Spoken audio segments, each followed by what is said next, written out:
Now this e-pawn is more valuable than this one because it's in the center of the board. So I'm going to decide to take this pawn off. Now he looks to exchange off my knight, but I'm going to play queen to c7. If he wants to take, then I get to centralize my queen with check and also put pressure on his knight and inherently on the rook. So he plays bishop to e2. I'm going to now play knight to f6. He castles his king. Now I'm going to play bishop to e7. And now you see he's bringing his knight into the game, attacking my bishop. Let's drop this back. And now he's attacking my knight. So I'm going to simply drop back my knight. I do now have two attackers on this pawn. He pushes this pawn again, but we're going to simply capture this off with the bishop. And then once he captures back with the knight, we can then, I was going to say we can then castle our king, but he's played bishop d3. He should have just taken this pawn with the rook. But nevertheless, let's now defend this pawn with our g-pawn. We're now up 2 pawns in this position, and this is completely winning. So he pulls his knight back, but again, I've still got 2 attackers in this pawn, so let's grab this with the knight. I'm now also looking to simplify down by taking off his bishop. So he pulls his bishop back, and now let's just get to safety with our king and castle. He brings his knight into the game. Let's do the same with our knight, bring it to this strong e4 square. He brings his rook to the e-file. Now I'm going to play bishop to f6.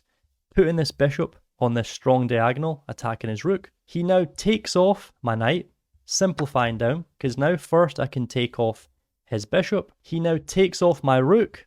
We can do the same and take off his. He now takes with the queen, and now I can capture his bishop, and we're still up a piece. My opponent has just helped me massively to simplify down.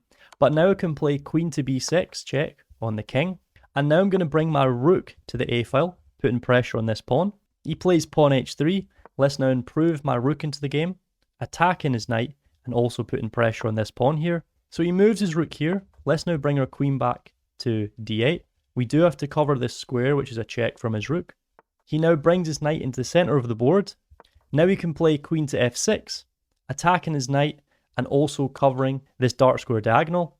Now we can bring our king up. He brings his queen down. Now I'm going to bring my rook here, looking to move my knight away when I'd put pressure on his knight. So he moves his rook here. Let's bring our knight back, defending this pawn with the knight.